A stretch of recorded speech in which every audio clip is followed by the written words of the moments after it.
Hello everyone, আসসালামু আলাইকুম। Welcome to my channel. গত পর্বে আমরা পিএসপি এর কোডিং শুরু করেছি। আজকের এই পর্বের মাধ্যমে আমরা পিএসপি এর ভেরিয়েবল সম্পর্কে ডিটেলস আলোচনা করব। আশা করি আজকের এই ভিডিওটি আপনাদের জন্য অনেক হেল্পফুল একটি ভিডিও হবে। ভিউয়ার্স, একটি রিকোয়েস্ট, আমার এই ভিডিওটি যদি আপনারা প্রথমবার দেখে থাকেন অবশ্যই আমার চ্যানেলটি সাবস্ক্রাইব করবেন, লাইক, কমেন্ট এবং শেয়ার করবেন। তাহলে আসুন এবারে আমরা পিএসপি এর ভেরিয়েবল সম্পর্কে ডিটেলস আলোচনা শুরু করি।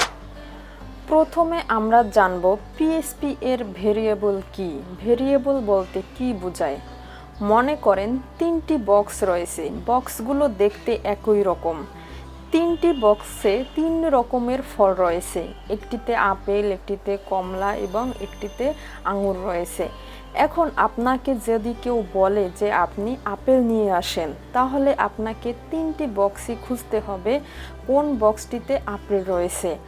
আর যদি এই বক্সগুলোর তিনটি আলাদা নাম থাকে, এখন আপনাকে যদি সেই নাম ধরে বলে যে এই বক্সের আপেলগুলো নিয়ে আসো বা এই বক্সের ফলগুলো নিয়ে আসো, তাহলে আপনি খুব সহজে আপেলগুলো নিয়ে আসতে পারবেন। এতে করে আপনার অনেক সুবিধে হবে। তাহলে আমরা এই উদাহরণের মাধ্যমে বুঝতে পারলাম এখানে ভেরিয়েবল হচ্ছে বক্স এবং এর ভিতরে যে ফলগুলো রয়েছে সেগুলো হচ্ছে ভ্যালু। কোডিং শুরু করার সময় আমরা যার ভিতরে ভ্যালু রাখবো বা যেই জায়গাতে আমরা ভ্যালু রাখবো সেটাই হচ্ছে ভেরিয়েবল, এবং ভেরিয়েবলের একটি আলাদা আলাদা নাম থাকবে।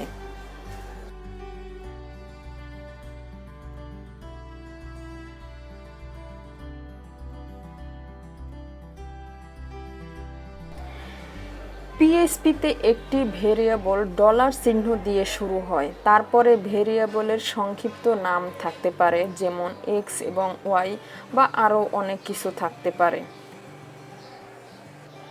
এবারে আমরা কোডিংয়ের মাধ্যমে ভেরিয়েবল দেখব। এখানে dollar text equal hello world. এখানে ডলার টেক্সট হচ্ছে ভেরিয়েবল এবং হ্যালো ওয়ার্ল্ড হচ্ছে ভ্যালু। এটি যেহেতু ওয়ার্ড আছে সেহেতু এটি স্ট্রিং। এবারে এক্স হচ্ছে ভেরিয়েবল এবং এর ভ্যালু হচ্ছে 5, ওয়াই হচ্ছে ভেরিয়েবল, ভ্যালু হচ্ছে 10.5। তাহলে আমরা ব্রাউজারে যদি এর রেজাল্ট দেখতে যাই তাহলে আমাদের এভাবে লিখতে হবে ইকো ডলার টেক্সট, ভেরিয়েবলের নামটি লিখতে হবে। এবারে দেখুন আমাদের কি রেজাল্ট আসে।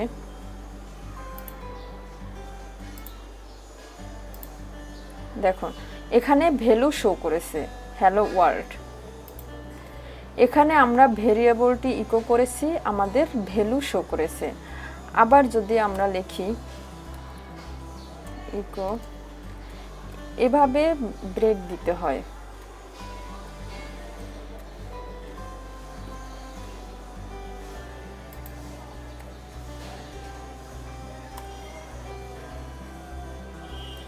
এবারে যদি আমরা লিখি eco dollar x,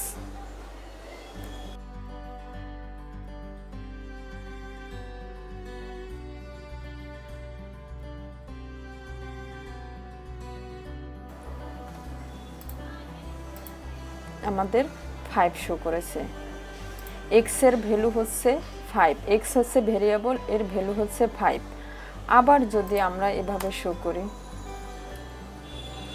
eco break,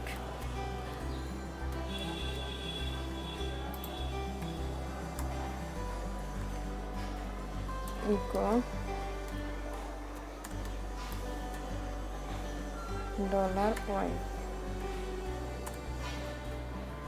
দেখুন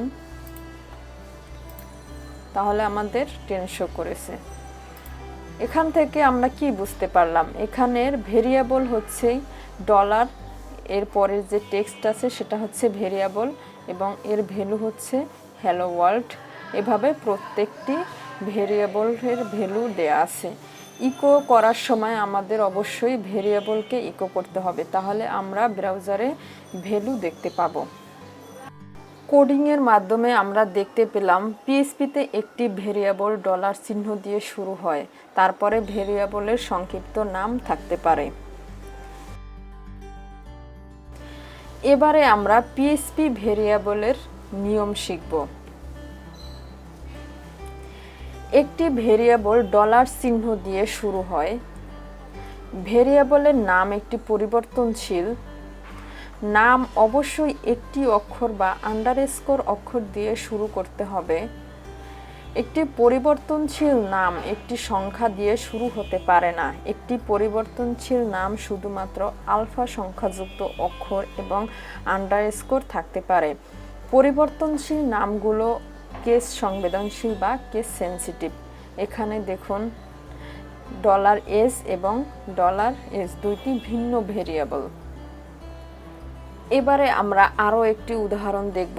এখানে $x = 5 এবং $y = 4 দেয়া আছে। এখন আমরা দুইটি ভেরিয়েবলকে এক করে কিভাবে রেজাল্ট পাবো দেখুন। Echo $x।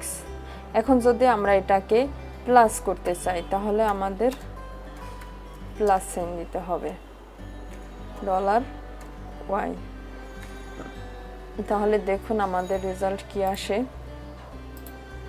দেখুন আমাদের এখানে 9 চলে আসছে।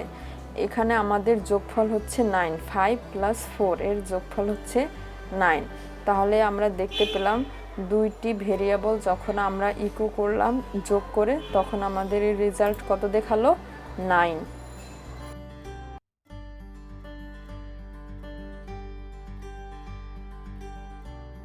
এবারে আমরা দেখব পিএইচপি এর ভেরিয়েবলগুলো কোথায় কোথায় আমরা ব্যবহার করতে পারি। পিএইচপিতে ভেরিয়েবলগুলি স্ক্রিপ্টের যে কোনো জায়গায় ব্যবহার হতে পারে। পিএইচপির 3টি ভিন্ন পরিবর্তনশীল ক্ষেত্র রয়েছে: local variable, global variable, static variable. এই 3টি ভিন্ন ভিন্ন ভেরিয়েবল রয়েছে। তাহলে আমরা আসুন এবারে এর ব্যবহার সম্পর্কে জানব, কিভাবে আমরা এগুলো ব্যবহার করতে পারি। কোডিংয়ের ক্ষেত্রে প্রথমে আমরা দেখব গ্লোবাল ভেরিয়েবল কোথায় আমরা ব্যবহার করতে পারি, কিভাবে ব্যবহার করা যায়। এখানে দেখুন ফাংশনের বাইরে আমরা একটি ভেরিয়েবল লিখেছি $x = 5। এখন আমরা ফাংশন লিখেছি। এই ফাংশনের ভিতরে আমরা যদি ভেরিয়েবল লিখি তাহলে আমাদের এই গ্লোবাল ভেরিয়েবল শো করবে না। দেখুন এখানে আমাদের ব্রাউজারে কি আসে। এখানে যেহেতু আমরা ইকো করেছি তাও আমাদের এখানে কিছুই আসেনি, কারণ এটি হচ্ছে গ্লোবাল ভেরিয়েবল। এখন যদি আমরা এভাবে ফাংশনের বাহিরে লিখি,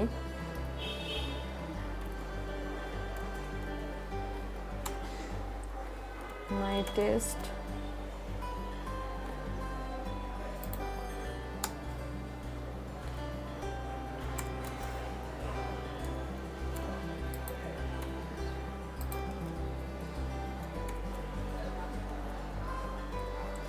দেখুন এখন আমাদের কি রেজাল্ট আসে। আমাদের এখানে ভেরিয়েবলটির ভ্যালু শো করেছে। এখানে এর মানে হচ্ছে ফাংশনের বাহিরে যখন আমরা ইকো করব তখন আমাদের গ্লোবাল ভেরিয়েবলের ভ্যালু শো করবে। গ্লোবাল ভেরিয়েবলের ভ্যালু সবসময় ফাংশনের বাহিরে শো করে। ফাংশনের বাহিরে আমাদের ডিক্লেয়ার করতে হয়, তাহলে আমাদের ভ্যালু শো করবে। এটি হচ্ছে আমাদের গ্লোবাল ভেরিয়েবল।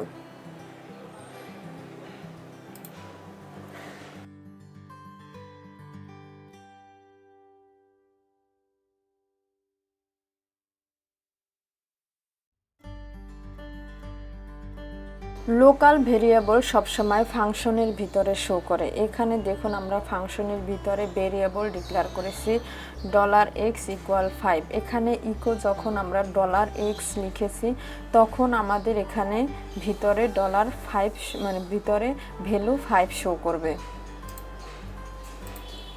দেখুন এখানে আমাদের ভেরিয়েবল 5 শো করেছে। আমরা যদি বাহিরে এটি ডিক্লেয়ার করি তাহলে আমাদের এখানে ইরর শো করেছে। দেখুন আমাদের এখানে ইরর শো করেছে, কোনো ভ্যালু শো করেনি। তার মানে হচ্ছে লোকাল ভেরিয়েবল সবসময় ফাংশনের ভিতরে শো করে, আর গ্লোবাল ভেরিয়েবল ফাংশনের বাহিরে শো করে। এখানে দেখুন আরেকটি উদাহরণ, এখানে $x = 5 এবং $y = 10। এখানে ফাংশনের বাহিরে আমরা ভেরিয়েবল ডিক্লেয়ার করেছি, তার মানে এটা হচ্ছে গ্লোবাল ভেরিয়েবল। এখন আমরা গ্লোবাল ভেরিয়েবলকে যখন এই গ্লোবাল ভেরিয়েবলের আমরা যোগফল বের করব, এজন্য আমাদের কি করতে হবে, গ্লোবাল ভেরিয়েবলকে প্রথমে ফাংশনের ভিতরে রাখতে হবে। এখানে ইকো করলে কোনো রেজাল্ট শো করবে না, সেজন্য আমাদের এখানে $x + $y একটি ভেরিয়েবলের মধ্যে রেখেছি। এবারে আমরা এই ফাংশনের বাহিরে আমরা $y মানে এই ভেরিয়েবলটি আমরা এখানে শো করেছি। তাহলে আমাদের আউটপুটে কি আসে,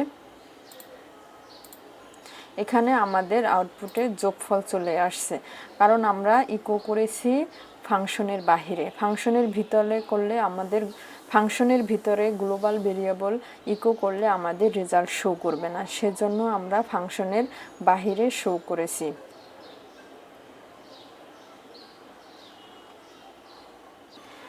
স্ট্যাটিক ভেরিয়েবল হচ্ছে এমন একটি ভেরিয়েবল, সাধারণত আমরা একটি ভেরিয়েবল ডিক্লেয়ার করে এবং এই ভেরিয়েবলটিকে আমরা বারবার ডিক্লেয়ার করতে চাই, সেজন্য আমাদের স্ট্যাটিক ভেরিয়েবল ব্যবহার করা হয়।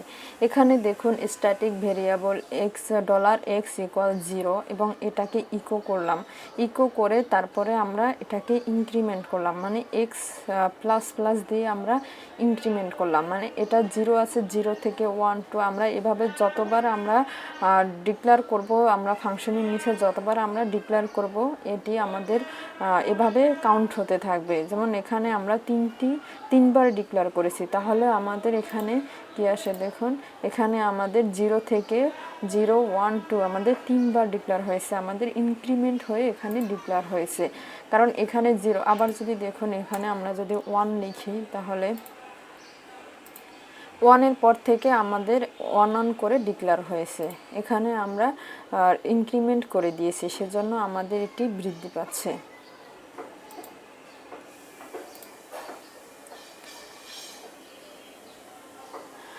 আশা করি এই ভিডিওর মাধ্যমে আমরা পিএইচপি এর ভেরিয়েবল সম্পর্কে বিস্তারিতভাবে জানতে পেরেছি।